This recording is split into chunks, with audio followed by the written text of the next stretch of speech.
A pair of daring raids by U.S. Special Forces in Africa last weekend netted one of the world's most wanted terrorists, Abu Anas al-Libi, an al-Qaeda operative charged in the 1998 bombings of the U.S. embassies in Kenya and Tanzania, was captured in Libya and transferred to a U.S. Navy ship for interrogation, a move criticized this week by some Republicans, including South Carolina Senator Lindsey Graham.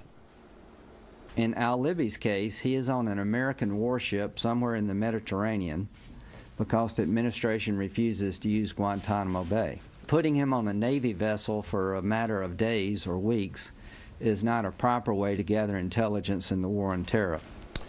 Wall Street Journal editorial board member Matt Kaminsky joins us with more. So, Dan, let's go to you first on al-Libi. How big a capture is this? Well, I think he's felt by most specialists as an enormously important capture. Bruce Hoffman, a specialist at Georgetown, calls him a jackpot in terms of interrogation possibilities. He even thinks he's more important than the 9/11 mastermind, Khalil Sheikh Mohammed. Wow. That would be a big deal. So it theoretically is extremely important for them to interrogate him properly to get a maximum. He was with al-Qaeda almost from the beginning. He has spent years in Iran. He could talk about the connection between the Iranians and al-Qaeda. So this has just been an enormously important capture. And he reportedly was being sent to Africa, returned to Africa, to be able to build up al-Qaeda's presence there and plan attacks there. So this could be, from an intelligence standpoint, a big get. But what about this issue, Matt, of putting him on a ship for weeks or maybe months and not at Guantanamo? What's the difference? Well, it's pure domestic U.S. politics. There is no difference, really, and I disagree with Lindsey Graham. I mean, you can put interrogators on a big Navy vessel as you have them at Guantanamo, but President Obama, above all, does not want to add to the Guantanamo prisoner population, and he doesn't want to build up the military commissions that were set up by several acts of Congress to try these kinds of guys, because he ultimately wants him to end up in a New York courtroom.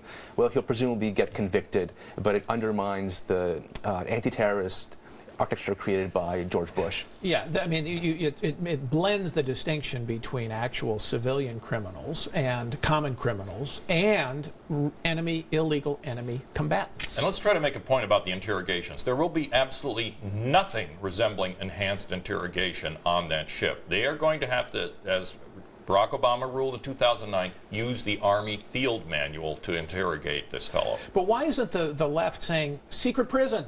You know, we don't have no. I mean, I know that the Red Cross has got in to see him, but isn't this? I mean, nobody knows where this ship. I guess it's in the Mediterranean, but nobody has access to it. The press certainly doesn't.